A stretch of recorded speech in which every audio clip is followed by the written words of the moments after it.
ketemu lagi bersama kami di Ngobrol aja.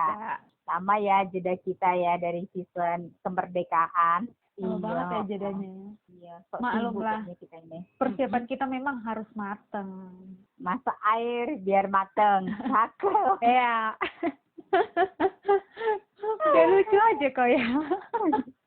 Iya. Jadi kita bahas apa ini sekarang, yuk? Apa ya?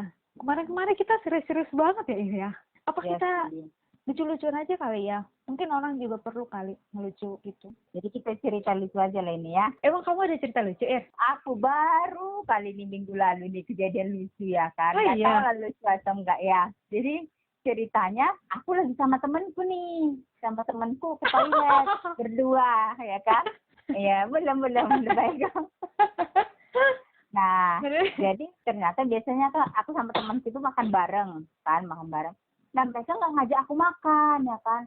Belum makan, Ir. Belum, Mbak. Ya ampun. Oh, kami udah makan, udah kenyang malahan. Dia bilang gitu. Oh iya, ya ampun. Iya ya. Aku tadi, jadi di ruangan kebetulan direkturku bolak-balik masuk gitu. Ada kerjaan urusan yang perlu dibahas gitu lah ya kan. Jadi dia masuk ke ruangan situ bolak-balik kan. Terus aku ngomong lah ke temanku. Iya Mbak, tadi aku nggak makan karena Bu Dir masuk ke ruangan. Aku bilang gitu kan. Terus jadinya aku males. Aku bilang gitu. Tapi habis bilang males, temanku bilang gini. Aduh, itu kan kamar mandi toilet kami kan ada dua bilik kan. Bilik satunya aku kunci, ketutup, ya kan. Terus temanku, siapa ini? Bu Dir. Dia bilang gitu kan. Jadi pas malesnya itu, aku udah, siapa? Langsung kebuka dong pintunya. Dan gak tahu siapa dia. Bu direkturku. Terus. Astaga, aku kan, jadi kami kan punya wastafel juga di kamar mandi itu ada dua ya kan. Jadi yang bagus itu sisi kanan. Nah si Mbak ini di sini di sisi kanan karena kan selesai makan cuci tangan ya kan. Nah aku lagi nunggu ini sambil cerita. Tapi karena Bu direkturnya keluar kan, aku udah kayak kaget gitu ya kan. Akhirnya aku rasa gelandang ke bawah itu cuci tangan dong aku. Karena aku juga mau cuci tangan mau makan kan. Nah, salting. Dan buat pakai saltingnya itu Bu direkturnya bilang gini, ngapain kalian berebutan cuci tangan di situ? Wastafel ini ada loh, dia bilang gitu kan. Loh, yang aku tahu rusak. Bukannya rusak. Enggak, sekarang udah bagus. Nah, dihidupin dia kan. Makinlah salting kan. Aduh. Aku udah buru-buru aja cuci tangan di tempat wastafel yang bagus itu ya. Tempat baik itu kan. Aku langsung kabur dong. Nggak sopan, bodoh amat. Tapi aku malu, udah bener-bener malu. Kali ampun. Dan pasti, kau kan tadi cerita tuh ya, sama temanmu. Berarti Bu Dirmu dengar ceritamu dong? Pasti lah. Makanya, ya ampun. Jadi aku masuk ruanganku, pintunya aku tutup dong. Malu, bener-bener malu. Kegep. Untungnya kan sesudah itu kan nggak berapa lama ibu itu pergi izin keluar ada acara selanjutnya. Jadi itu siang jam makan siang kan. Jadi sudah keluar, jadi minimal hari itu aku bisa nggak ketemu lagi sama dia gitu loh. Jadi sampai sore jam pulang gitu. Ya ampun, memang kadang mulut ini ya kadang susah memang dikontrol gitu. Iya memang. Ada lagi nggak Ir? Itu dulu lah kayaknya. Kau apa cerita lucumu? Yang lucu kali loh, sumpah ya ampun. Tapi nggak mau meninggal. Oh iya. Biasanya orang bilangnya mau mati gitu ya. Oh ini nggak. Jadi diganti bahasanya nggak mau meninggal gitu. Iya. Kau aja ceritaku udah lucu. Belum dengar ceritamu, rasa aku udah lucu lagi. Kau lucu soalnya. Kalau aku kasih tahu dulu kosan aku gimana bentuknya. Jadi kamar mandi kami itu punya dua. Satu toilet duduk sama jongkok. Terus ada tikus nih malam-malam. Ini ngapain tikus ada? Yang biasanya nggak pernah ada kan gitu ya. Berkeliaran di depan kosku. Oh jangan-jangan dari kamar mandi tapi dari lubang tempat air buangan yang di luar gitu loh. Iya. Kan ada tuh ya. Karena lubangnya terbuka gitu. Aku pikir oh iya mungkin dari lubang tempat pembuangan air itu gitu. Nah terus besoknya aku bilang sama tukang bersih yang kosan ini kan, bilang, Bu, semalam ada tikus lah Bu, gituin kan. Oh iya, nggak pernah ada tikus di sini. Iya, mungkin dari situ kali Bu, dari kamar mandi. Soalnya di situ aku lihat terbuka lubangnya pembuangan air itu, gitu kan. Tapi bukan toilet, aku gituin kan. Oh gitu. Gimana ya Ibu cara nutupnya aku gitu ya? Pakai apa ya katanya gitu. Ada Bu, Ibu ada batu bata nggak aku gitu kan? Kebetulan ada batu bata. Ditutupnya lah. Terus aku pergi ke kamar mandi. Dia udah pergi tuh. Dah. Terus tahu nggak lubang yang mana ditutupnya? Lubang toilet. Ya ampun. Astaga, bukan pembuangan air ya ampun. Maksudnya berpikir ya, bisa nggak sih tikus masuk dari lubang toilet? Ada airnya di situ kan nggak mungkin ya. Iya nggak sih. Nah aku masuk dong ke kamar mandi lah, ini kok di sini di buahnya ini ya kok. ampun. Ya udah jadinya aku ambil aja, batu batanya aku pindahin ke lubang pembuangan air gitu. Mungkin saya berpikir mungkin ya dari septic tank itu bisa tikus terus ya manjat gitu deh ya sampai ke itu kloset itu mungkin. Iya mungkin bisa jadi, makanya ya ampun Ibu ini terlalu polos, nggak paham sih ya, atau dia lagi ribet ada beban pikiran mungkin nggak paham lah ya. Iya benar. Aku nggak tahu itu lucu atau enggak. Ya lumayan lah, setidaknya kan kaget lah, ya ampun nggak habis pikir lebih tepatnya. Aku jadi teringat lagi pernah ada kemarin ngobrol sama adikku kan, apa momen lucu baru keingat dong. Jadi dulu kami tuh SD kan bertiga kan dekat-dekat tuh umurnya kan, jadi masih bisa satu sekolah satu SD dulu kan. Nah pulang sekolah nunggu angkot kan, tiba-tiba ada orang gila ya kan. Setelah orang gila ini ya kan, nggak tahu yang pasti kalau ada orang gila panik lah kita kan. Nggak tahu kenapa datang si orang gila ini, didekati adik yang kedua, ditarik tasnya. Jadi tarik tasnya, tahu? Tarik angkas lah mereka. Karena si orang gilanya merasa itu mungkin tas dia ya, nggak paham juga ya. Dan adikku mungkin kesal sama aku karena aduh udah panik dia, tasku ditarik-tarik. Aku ekspresinya biasa aja dong. Kok nggak kau bantu? Nggak tahu, nggak kepikiran bantu atau apa, cuma mungkin kesal.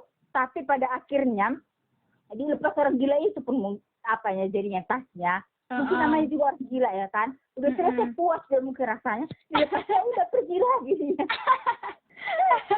Iya loh. Ya ini nggak lucu kali. Ya ampun. Tapi aku juga pernah tuh ngalamin, ini baru mau dengan orang gila ya. Jadi keingat ya. Jadi dulu waktu SMA kan aku jauh ya, ngekos dulu waktu SMA kan. Nah terus setiap hari Minggu aku pulang ke Sibolga, kan aku bukan pasti Sibolganya kan. Jadi aku pulang ke Sibolga ke tempat kosan aku. Nah dari tempat perhentian mobil harus naik becak lagi, kan kalau Sibolga becak ya, harus naik becak lagi ke kosan aku. Nah kebetulan aku udah sampai lah di halte gitu kan, dari halte pemberhentian. Nah aku lihat ada di situ becak. Nah aku panggil dong, Pak, aku gituin kan, dia nggak nyahut, tapi ketawa-ketawa gitu kan. Terus ini bapaknya gimana sih, pikirku kan. Ya udah aku samperin langsung ke dia. Aku bilang, Pak, antarin saya ke sana ya, aku gituin kan. Aku udah naik nih. Untungnya becaknya ini kebuka kapnya. Jadi becak dayung, becak sepeda, kapnya kebuka gitu kan. Iya, nggak ketutup ya. Iya, jadi sore-sore lah ini. Terus, Pak, ke sana, aku gituin kan. Aku kan tahu jalannya. Pak, ke sana. Dia ketawa-ketawa, tapi bibirnya miring-miring, tau gak sih Ir kan? Aku bingung. Ini gimana sih, orang gila kali ya, pikirku kan. Aku udah panik gitu kan. Terus dibawanya aku lurus, harusnya belok kan gitu kan. Oh, di daerahnya. Iya, di daerah ini. Seharusnya belok. Terus katanya, Pak, belok ke sana, aku gituin kan. Terus nggak nyahu, ketawa terus dia. Dengan hatiku orang gila kali mikir kan. Terus tahu nggak, aku lompat dong. Ya ampun. Dan memang betul orang gila yang bawa sepedamu itu. Kayaknya dia orang gila, Ir. Terus aku lompat lah kan. Tuh nggak sakit banget pinggangku yang lompat itu, Irta kau. Aku lompat. Ya ampun. Karena untungnya dia bawa sepedanya pelan sih, sambil ketawa-ketawa, bibirnya miring-miring gitu kan. Takut lah. Terus lompat itu, dia malah ketawain aku. Kan? Untungnya betul orang gila itu kayaknya. Iya. Untungnya nggak ada orang di pinggir jalan itu. Kan kalau misalnya ada orang di pinggir jalan, malu ya. Ini ngapain lompat ya nggak sih? Terus aku lompat lah di situ. Terus dia lihat aku ketawa, malah ketawa. Aduh, memang dasar lah kamu orang gila, pikirku. Terus nyampe di kosan, kan aku sama temanku ya berdua. Aku ceritain lah sama temanku. Tahu nggak aku kayak gini tadi? Ya ampun, Devita, kasihan kali aku lihat kau tadi lompat. Untungnya aku tadi nggak di situ. Kalau nggak aku ngakak terbawa. Iya, bukan ku bantu kau, tapi ku ketawain katanya gini. Aduh, gimana ini bikinnya. Sama apa kemarin pernah waktu aku SD ini, cuma sih lebih ke nggak habis pikir gitu kan. Jadi kan aku sebangku sama temanku cowok ya kan. Ya, kita kan kadang biasa SD buat batasan gitu kan. Ada batasan meja, batasan bangkunya kebetulan yang gabung gitu. Jadi nggak satu-satu bangku kita nggak gabung gitu kan. Jadi tas kita itu bisa diletakkan di tengah gitu kan. Nah, ada satu momen, dulu pelajarannya melukis kalau nggak salah namanya. Jadi, melukis itu sama dengan pelajaran komputer. Jadi, karena komputer kami nggak banyak, misalnya dalam satu ruangan kelas itu ada 40 orang siswanya. Jadi, nomor urut 1 sampai 20 ke komputer, bisa 21 sampai 40 itu melukis gitu. Jadi, tengah-tengah lah gitu kan.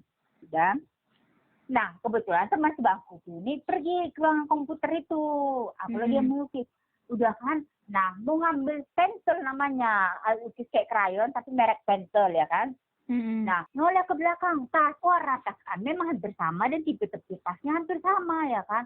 Terus kulihat setelah pensilku ini, loh perasaan mama aku baru beli pensil bagus loh, kok yang udah buru-buru ini yang ada gitu lah kan.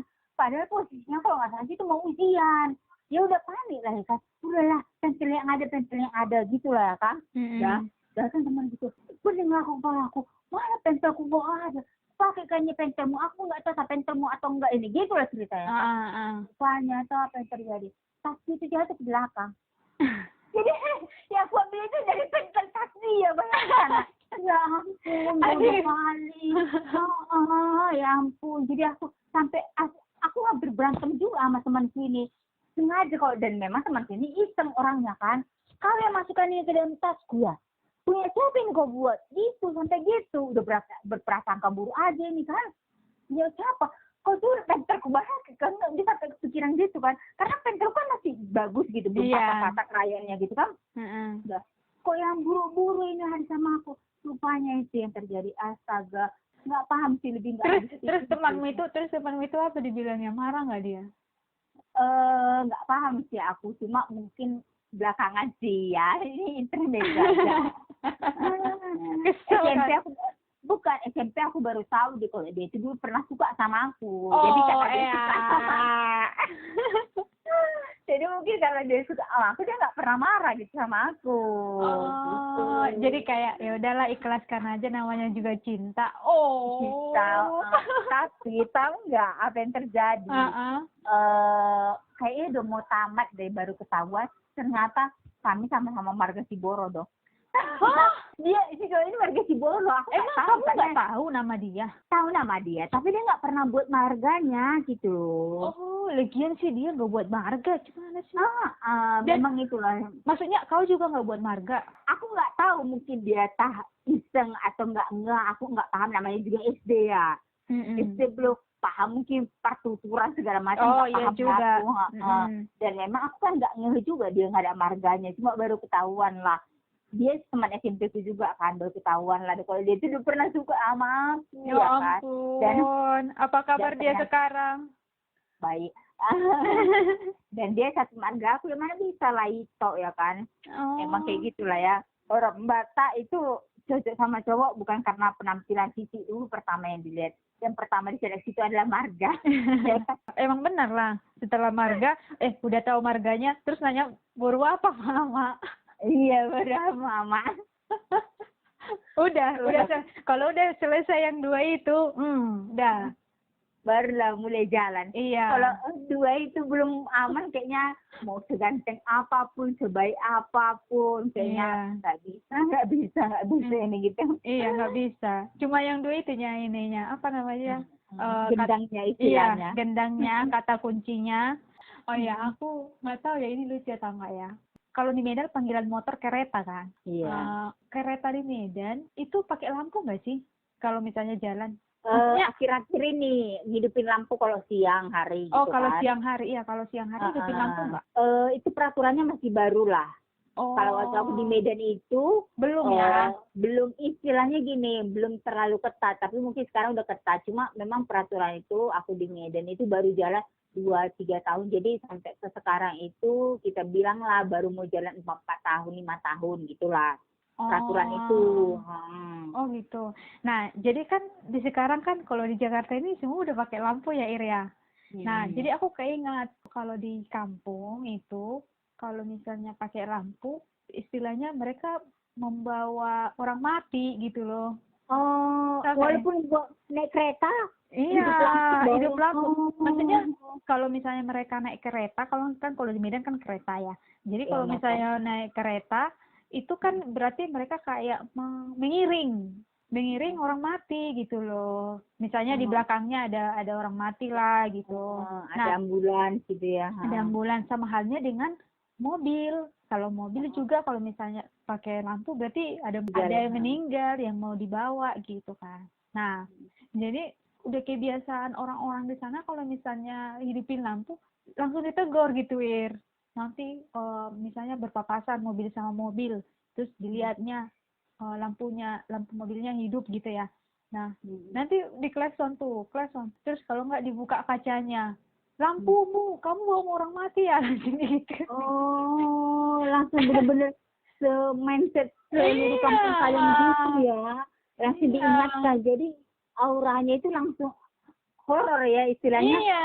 Di lampu berarti ada meninggal. Walaupun bisa aja kita lupa memang kan kepencet gitu ya. Iya, bisa aja lupa nyala lampunya gitu. Tapi kalau di sana dulu sih mikirnya orang, kamu mau orang mati ya, langsung ditegur lah gitu. Tapi kalau sekarang mungkin karena udah peraturan mungkin nggak ada lagi. Itu dulu sih, bukan sekarang lagi. Kalau sekarang mungkin mereka udah tahu lah, nggak mungkin lah. Sama seperti kaca spion. Nah, kalau di Medan kan, kalau bisa kita itu kaca spion itu kalau 2 kaca spionnya ada, agak keren motormu itu, gitulah kan. Kalau bisa motor yang keren itu malah motor yang gak ada kaca spion. Iya benar. Iya benar itu. Makanya jadi kalau misalnya ada orang di Jakarta datang ke Medan, dia bawa motornya, ini serius mau bawa motor ini, dia yang takut sendiri karena kan kalau Jakarta kan bawa motor kalau bisa spionnya ada dua-dua ya kan, memang kan spion itu bermanfaat gitu kan biar kita aman. Iya benar. Cuma nggak paham lah ya dengan orang Medan ya. Oh iya benar, pantesan motor-motor di Medan nggak ada kaca spionnya ya. Karena mereka merasa makin bahkan kalau bisa kaca spionnya itu makin kecil. Jadi makin kecil makin keren, makin nggak ada makin keren gitu loh. Iya sih, ya ampun. Aduh, Medan ini lucu sih. Seharusnya ini cocok banget materi stand up komedinya si Boris. Motor spion itu sama lampu. Pasti orang-orang mikirnya lucu itu. Karena kan kalau kita orang Medan mungkin ya bisa jadi kayak biasa gitu kan. Tapi kalau misalnya orang dengar bukan orang Batak, itu pasti lucu deh rasanya. Kau dulu masih zaman naik angkot nggak ya dulu? Awal-awal kuliah sih. Awal-awal kuliah ya naik angkot kok ya. Selanjutnya kau udah naik motor ya? Iya. Kenapa emang? Kirain kau nggak rasain gimana rasanya naik angkot gitu loh. Pernah lah rasain, ya ampun. 8686. Tahu nggak? Mr. X ya yang warna putih ya. Udah kecil. Itu tahu nggak kau itu angkot itu Mr. X? Iya tahu. Itu udah kecil dipaksa lagi 86. Seharusnya itu 63. Ya ampun. Iya. 64 lah kalau nggak salah aku. 64 seharusnya 6 baris panjang, 4 yang baris pendek gitu kan. Ini nggak dipaksa 86 ini sumpah. Itu ikan rebus ya. Tapi teringat itu aku pernah ke Padang. Di Padang itu malah lebih parah musiknya. Angkotnya itu di cover, cantik-cantiknya covernya itu biar Bahkan kalau bisa dipasang TV.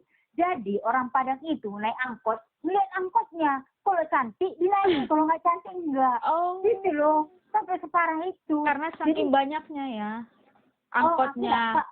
Aku nggak paham sih ya banyaknya angkotnya. Nggak tahu demi daya tarik juga paham. Aku sih belum paham sampai situ ya kan.